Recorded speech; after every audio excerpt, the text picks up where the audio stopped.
Hi there. As U.S. President Donald Trump provokes a broad-spectrum trade war and dealt a heavy blow to globalization and the global governance system, Chinese President Xi Jinping stands with emerging markets and developing nations to promote trade cooperation and multilateralism. In the just concluded visits to the United Arab Emirates and 4 African countries, new impetus has been offered to China-Arab relations, China-Africa ties and BRICS members. This also compels China to take a more positive role internationally. So how does Xi's tour contribute to strengthening global multilateral cooperation? Why are more regions welcoming China's cooperative model? And what is China's new diplomatic philosophy in the context of the rise of unilateralism and protectionism? To discuss these issues and more, I'm very happy to be joined in the Beijing studio by Su Ge, who's the chairman of the China-Pacific Economic Cooperation Council, and Walter Rigu, managing director of the Camel Group.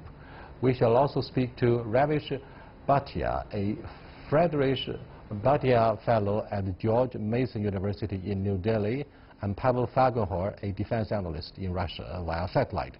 That's our topic. This is Dialogue. I'm Yang Rui. But before we start the discussion, let's take a look at this. China views the United Arab Emirates as a strategic partner in its revived Silk Road initiative. As a trade gateway, 70% of China's exports to the Gulf, Africa and East Asia go through the UAE. Xi's visit brought China and the UAE's partnership to a new height, lifting ties to a comprehensive strategic partnership. President Xi said the two sides should build an all-round and all-dimensional energy cooperation mechanism, deepen investment and financial cooperation, and promote innovation together. He also urged the strengthening of security cooperation and fighting against all forms of terrorism. President Xi chose Africa as the destination for his first foreign visit, both after he was first elected Chinese president in 2013 and after his re-election this year. Senegal was the first African country on the Atlantic coast to sign up for the Belt and Road Initiative. Beijing promised to support the country in the areas of development, anti-terrorism, peacekeeping and maintaining social stability. Rwanda President Paul Kagame is currently the rotating chairman of African Union. Xi's visit there was all about trade, investments, mutual cooperation and making contributions to security in Africa. In South Africa, Xi attended the 10th BRICS summit in Johannesburg, which opened up the second golden decade for BRICS cooperation. Xi called for building an open economy and for upholding multilateralism. This year, the BRICS summit also invited other emerging market economies and African nations to participate in the BRICS Plus dialogue. Heads of state attending the talks defended free trade and the multilateral trading system. Chinese State Councillor and Foreign Minister Wang Yi said the visit opens new prospects for South-South cooperation and promotes the building of a community with a shared future for mankind. Welcome to our discussion here, gentlemen. This 5-nation tour by President Xi Jinping of both Middle East and Africa has been brought to a successful conclusion, obviously. But since the founding of the PRC back in 1949, it seems the image and our relationship with Africa have both been kept very much alive on the radar of the Chinese government. I'd like to know, first of all, from Ambassador Su Ge, what is the purpose of this official visit by President Xi, and do you think he has achieved what the Chinese government wants to achieve? Oh, definitely. The visit to 4 African countries plus United Arab Emirates by President Xi Jinping. This is the very first visit since he was re-elected as president of the Chinese Communist Party at the beginning of this year. So this has been a very significant visit. The significance can be felt at least in several aspects.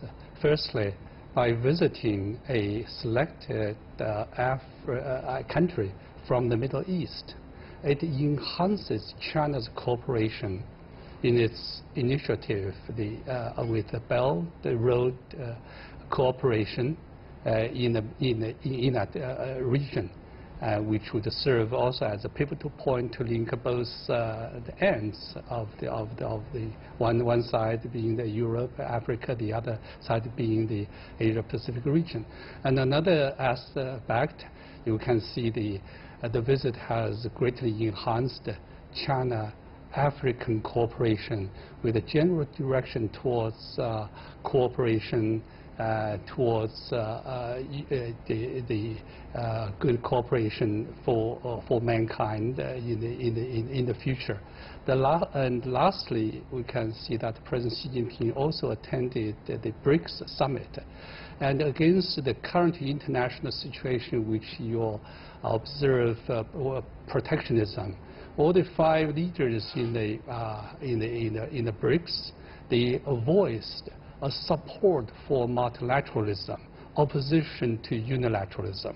So that's a good sign for which would indicate that world community, especially the emerging markets and developing world, are for globalization. Probably Ambassador Zhuge has deliberately reversed the pecking order by putting the most important point at the end of his analysis about the significance of President Xi's visit of these 5 countries. Now, do you think the successful and fruitful conclusion of this 5-nation tour serves to discredit the Trump administration's trade protectionism and his advocacy for unilateralism?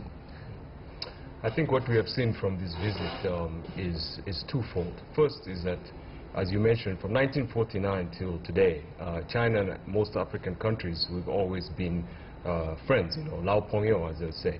But as China itself has changed, so has the dynamic between China and Africa relationship. And I think Xi's recent visit is a good thing because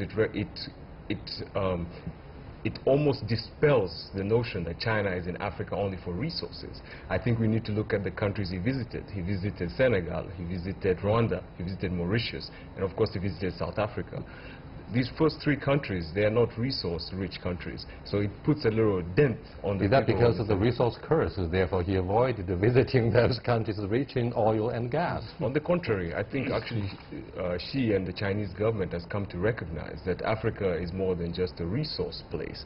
If you see the reason he visited Mauritius, for instance, Mauritius is a small island, but yet Mauritius they're going to be one of the first free trade agreements between China and an African country. And we're not talking about exports to China of products, we're talking about financial services, we're talking about insurance. So that is the reason to visit Mauritius. The reason to visit Rwanda also, Rwanda is not rich in resources, but Rwanda now, Paul Kagame has really revitalized his role as the leader of African Union, and that is one of the key reasons that Xi chose to visit that country. Mauritius is small in size. Let me cross over to our Indian correspondent, Indian guest speaker, Mr. Ravish Bhatia, for his comments on the importance of Mauritius. Now, this small country, an island nation, is honored pearl of the Indian Ocean. Naturally, China's global stakes reach out to the shoreline of the Indian Ocean, including Mauritius. Despite the successful summit meetings between Prime Minister Modi and President Xi Jinping in Wuhan and Qingdao on the sidelines of the SCO, Mr. Bhatia, do you believe the Indians are still concerned with the global expansion of our stakes, geopolitical and business?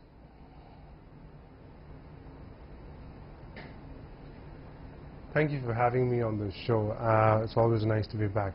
I definitely think there are concerns there. I think the concerns that embed from the Indian side is that China is encircling India, specifically around the ocean, by defining what we call a ring of pearls. And hence, I think there's definitely that concern, those concerns there. There are terms used to describe China's foreign policy in the Indian circles, and they are often called a debt trap diplomacy, especially in what happens in Sri Lanka. So I think there is definitely some level of mistrust in every engagement or move that China makes on the Indian side. And in order to remove those issues that exist, it's important for both sides to work together. Well, let me cross over to Pavel Fagenhor, our Russian guest speaker. Now, India and Pakistan, Pavel, India and Pakistan have been recruited by the SCO as new members. Do you think this major diplomatic move helps to dispel suspicions on the Indian side of China's global business stakes? Of course it will most likely help, but from the Russian point of view, actually, Russia believes that all the Asian countries should be together, kind of forming some kind of sort of a bloc against the United States, maybe, and the West, and especially the United States. So from Russian point of view, a long time kind of strategic point of view, the more Asian countries in, the better. Will that actually help in Chinese-Indian relations? Maybe to some extent, yes, but that's, again, not for most likely Moscow to decide. Moscow has, of course, excellent relations with Beijing and excellent relations with New Delhi, and would try to have these kind of this Asian triangular more effective, and try and help China and India put down their long-standing feuds. Because then from Moscow point of view, that's not the most important thing to do. Pavel, maybe we are barking at the wrong tree. After all, the SCO or Indian Ocean are just two of the options in China's charm campaign and proactive diplomatic campaign. China stands for win-win and co-prosperity in the much broader context of South-South cooperation to rebalance the US-led world order, which is allegedly outdated because it ignores some of the key and critical stakes of the emerging markets. Look at the importance and growing importance of G20 in the wake of the financial meltdown in 2008. What do you think of the agenda of both Moscow and Beijing? This has drawn a lot of fire from the West.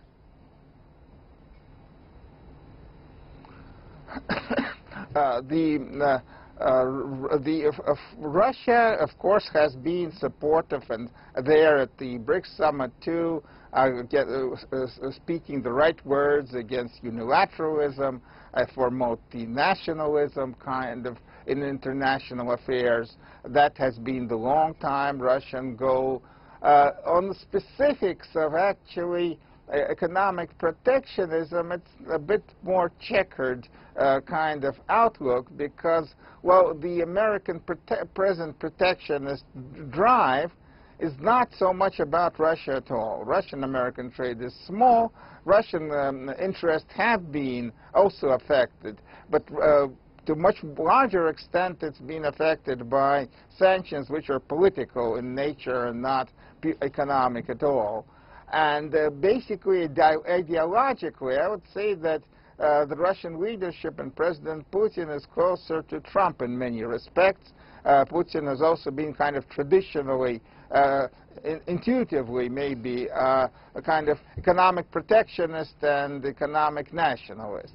Though politically, of course, they are apart, but there's a kind of some ideological closeness. So that's what means Russian position is, well, it's a bit ambiguous. In the trade disputes, Russia takes a back seat because it's not that much involved. It trades in commodities mostly.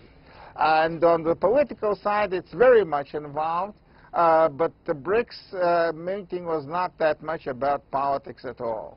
Thank you very much. Ambassador Suge, head of the European Union has just concluded the latest round of negotiations with President Trump over the alleged trade standoff, particularly on the issue of steel and aluminum. Now, it seems both sides are ready to or close to inking an agreement about averting a trade war by adopting zero tariff for both sides. However, French government would say no, in most probability, in areas of agricultural produce.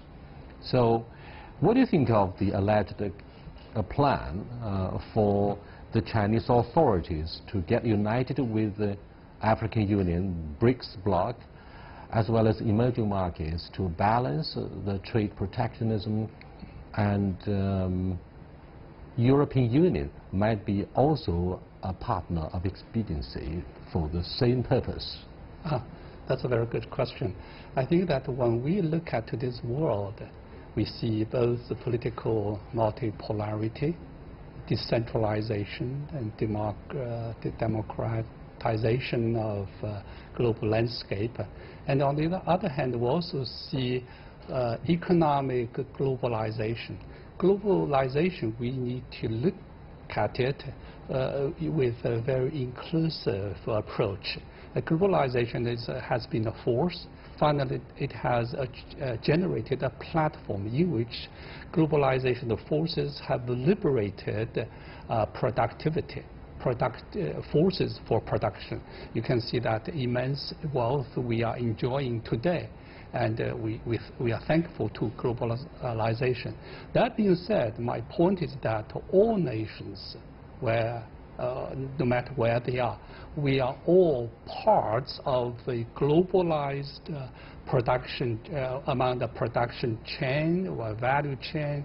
So if we can, everybody, of course, you have your national interests. We need to find a common denominator of national interests. If somebody only put his own national interests above everybody else, and then work out the policies just like that, that is going to hurt, upset the world existing economic order. So I would say that globalization is the way to go. As the Chinese Foreign Ministry spokesman said, no matter what the United States and Europe have reached upon, that's up to them. And, but finally, we hope that the forces of globalization will be non-stoppable. The alleged conspiracy of taking resources from African countries has always been used as live ammunition against China's growing presence and business stakes in African continent. Therefore, Walter, what do you think of the far-reaching goal and blueprint of the Chinese government to assist with the massive industrialization in Africa? It has nothing to do with the resources themselves. It does have a lot to do with for example, the 10-point proposal that President Xi raised 3 years ago in Johannesburg at the summit meeting with the heads of African states.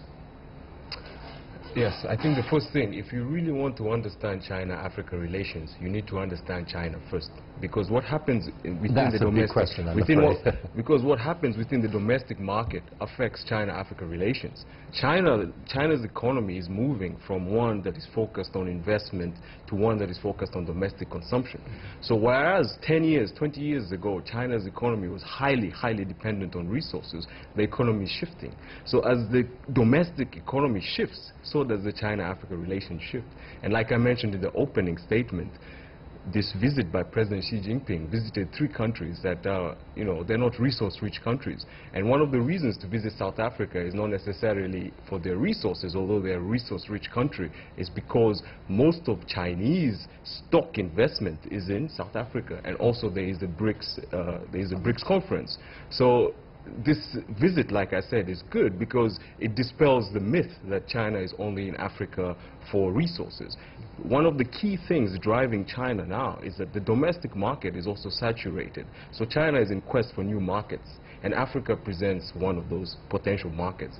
So this visit is good because, like, I believe China has 3 main interests in Africa. The first is support in the international community, whether that be in United Nations organizations or whether it be in other multilateral agencies. The second is quest for markets. Although the domestic market is not enough for most companies, particularly private companies. And of course the third is that yes, Africa does have resources that China needs. So it's a 3-pronged approach. And as the Chinese domestic economy changes, so does the China-Africa relationship.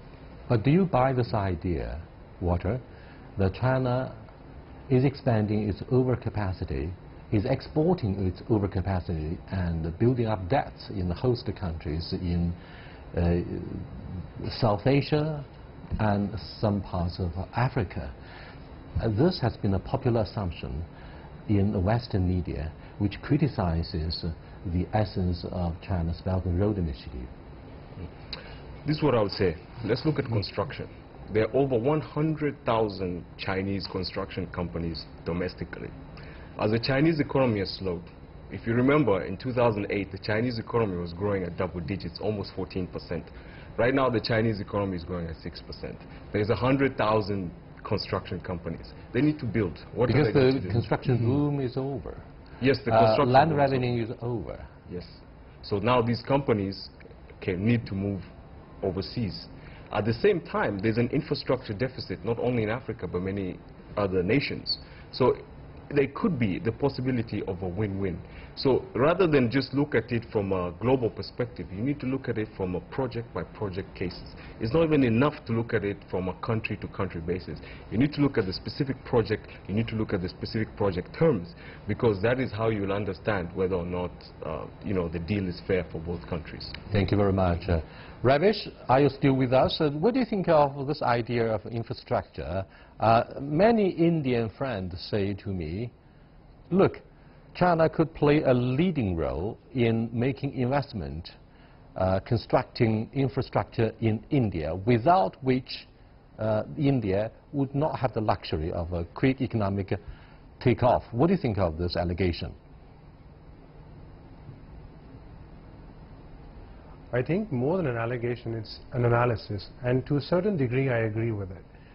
I also agree with the fact what's been mentioned here right now is that in the last 10-15 years, Chinese companies, especially construction companies, have built the innate capacity to deliver on construction projects like no other country in the world at present.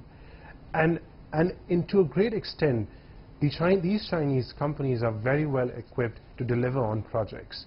The challenge is in negotiating the terms of these projects, which to a great extent is a business decision when it comes to India at least. Because there are multiple other players, especially countries like Japan and some European players that are also involved in this game. So at least within the case of India, there are a lot of Chinese companies that bid for projects, and many of them actually get those projects. But the main point of discussion here remains on negotiating the terms of agreement of those projects. And I think the consensus here is also that some of the Chinese engineers and manpower is actually better trained than some of the local players, but that just turns out to be a political decision which both sides need to talk about, discuss and negotiate better. Not only has our exchange rate with the US dollar declined, but also there's the ongoing debate among the general public in China, Ravish, that our forex reserves are being drained because of the shrinking exports to the United States and the trade standoff between the two biggest economies. And therefore, we don't have as much liquidity and forex as we did in building or translating the Belt and Road Initiative into realities in these host countries. What do you think of these concerns, Ravish? There are difficult concerns here. And one of the key reasons is that China still holds a much larger forex balance compared to many other countries in the world. So when somebody like me looks at it from South Asia, relatively to us it looks like China has much bigger forex reserves than any of the other countries. However, I think those reserves would be better directed at increasing the productive capabilities domestically within China, focusing on innovation, research and technology, and it also gives China a lot of strength in the international political order, because it can take decisions which many other countries like India, which might have the connections and the relationship with the rest of the world, but cannot make those extremely strong decisions because it does not have that strong base of forex reserves within its domestic ecosystem. Thank you so much. Pavel. So, but this is an internal decision. Excuse me, Pavel, what do you think of China's financial muscles in helping emerging markets so that we can get united in rebalancing the American assertiveness, namely to put America first, absolutely, and unconditionally?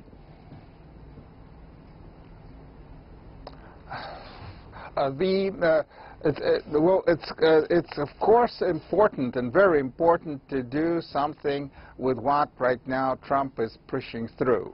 His rather crude politics of high pressure to get concessions puts many people, many nations into harm's way, and it would be quite normal and productive for them to work together instead of trying to, each on their own, try to deal with the United States and with its right now bullying, I would say, tactics in international trade. And of course, it's very important for Russia too. Russia has right now actually a very big problem with reconstruction in Syria, to say.